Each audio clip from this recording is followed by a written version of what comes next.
अस्सलामु अलैकुम नाजरीन, आप देख रहे हैं यूट्यूब चैनल नूर ज़ैन नॉलेज। नाजरीन, वीडियो शुरू करने से पहले आपसे गुजारिश है, अगर आप चैनल पर नए हो तो ज़रूर चैनल को सब्सक्राइब करें और साथ में बेल आइकन दबा दें ताकि हर वीडियो की नोटिफिकेशन आप तक पहुंचाते रहें। आइए देखते हैं वीडियो। नाजरीन, 5 ज़िलहज को मौलवी साहब की बड़ी बेटी ने कहा, बाबा ईद में 5 दिन रह गए हैं, हमने कुछ भी खरीदारी नहीं की। मौलवी साहब ने कहा, अच्छा मेरा बेटा, अभी बहुत दिन हैं, खरीद लेंगे, चांद रात से एक दिन पहले सब कुछ ले लेंगे। मौलवी साहब ये बात कर रहे थे कि अजान सुनाई दी।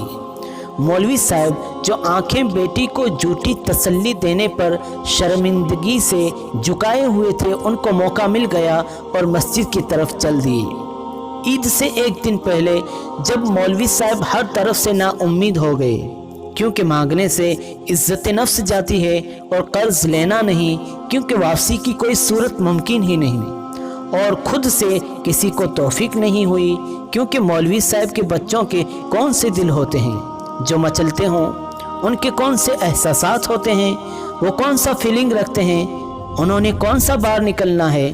तो मौलवी साहब जो कि तावीलों के बेताज बादशाह थे, दलील तो उनके घर की लौंडी थी, समझाने में तो माहिर थे। जब कोई इंतज़ाम न हुआ तो सोचा आज जितनी मंतिक और इस्तिक़रा क़यास पड़ा है, सबको बरूए कार लाकर बेटी को कायल करूँगा कि बेटा बड़ी ईद पर कोई कपड़े नहीं पहनता, ये तो कुर्बानी की ईद है। लेकिन डरका था कि बेटी भी तो मौलवी की है, ये कह दिया कि कुर्बानी भी तो आप नहीं कर रहे। खैर, सारा इल्म मुस्तहज़िर करके घर गया तो बेटियां हाथों में पर्चियां लेकर मुंतज़िर थीं कि बाबा जान ने आज का वादा किया है तो हमें मतलूबा चीज़ें ला देंगे। जैसे मौलवी साहब खंगोरा मारते दाखिल हुए तो मौलवी साहब की बीवी समझ चुकी थी कि बेटियों के दिल टूटने वाले हैं, तो वो जल्दी से गई, प्याज ले आई, प्याज काटने के बहाने आंसू बहाने लगी, क्योंकि माँ तो माँ होती है, उसके आंसू औलाद के लिए तो पलकों की मुंडेर पर ही बसेरा करते हैं। लेकिन वो बेटियों के सामने शोहर को और बाप बेटियों को टूटता न देख सकी। मौलवी साहब बैठे तो छोटी लड़की आने लगी कि पर्ची थमा दूं। मौलवी साहब नजरें झुकाए, जुराबे उतारने लगे और टोपी लपेट कर रखी, जो कि अलामत होती है कि उसके बाद मौलवी साहब को बाहर नहीं जाना। कि अचानक छोटी को बड़ी बेटी बाजू से पकड़ती है और उसे इशारे से रोकती है। उसके हाथ से पर्ची लेकर चुपके से चटाई के नीचे छुपा देती है। ये सब मौलवी साहब अखियों से देख रहे थे, लेकिन न देखने की कमाल फनकारी कर रहे थे। मौलवी साहब की बीवी आंसू प्याज के बहाने सेले रवा बनाए हुए थी। मौलवी साहब का सारा इल्म ज़ीरो हो गया। उसे लगा जैसे वो सबसे ज़्यादा जाहिल, उजड़ और गंवार है।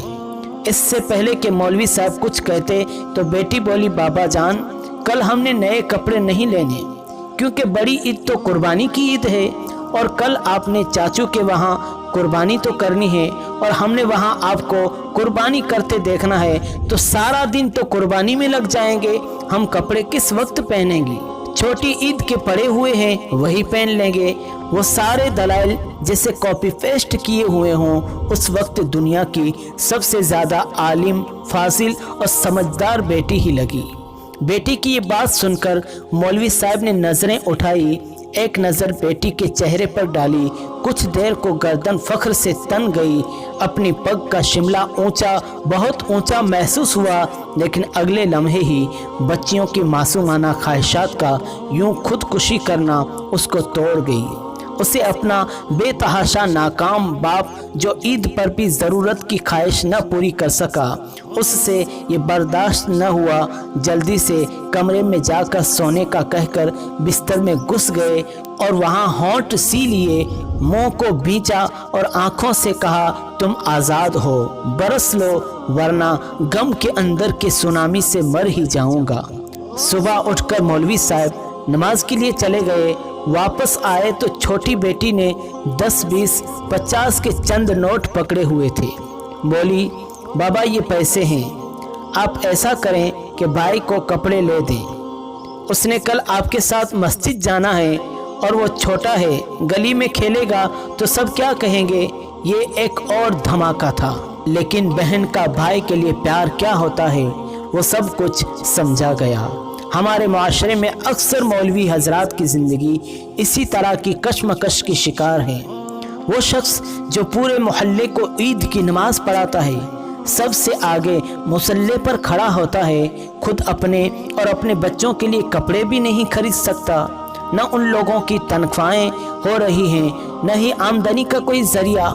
ऐसे में हम लोगों को ही उनकी मदद करनी चाहिए। हम 1500 रुपये का सूट 5000 रुपये में तो खरीद लेते हैं, मगर किसी गरीब की मदद न करने की हज़ारों बहाना ढूंढते हैं।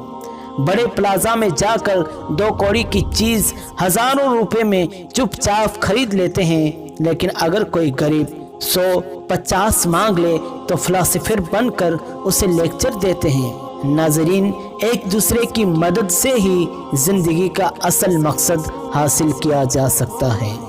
अगर आपको ये वीडियो अच्छा लगा हो तो ज़रूर लाइक करें, शेयर करें। अगर आपने चैनल को सब्सक्राइब नहीं किया तो ज़रूर सब्सक्राइब करें। एक बार फिर न्यू नॉलेज के साथ हाजिर होंगे। तब तक के लिए अस्सलाम वालेकुम वरहमतुल्लाहि वबरकातुहू।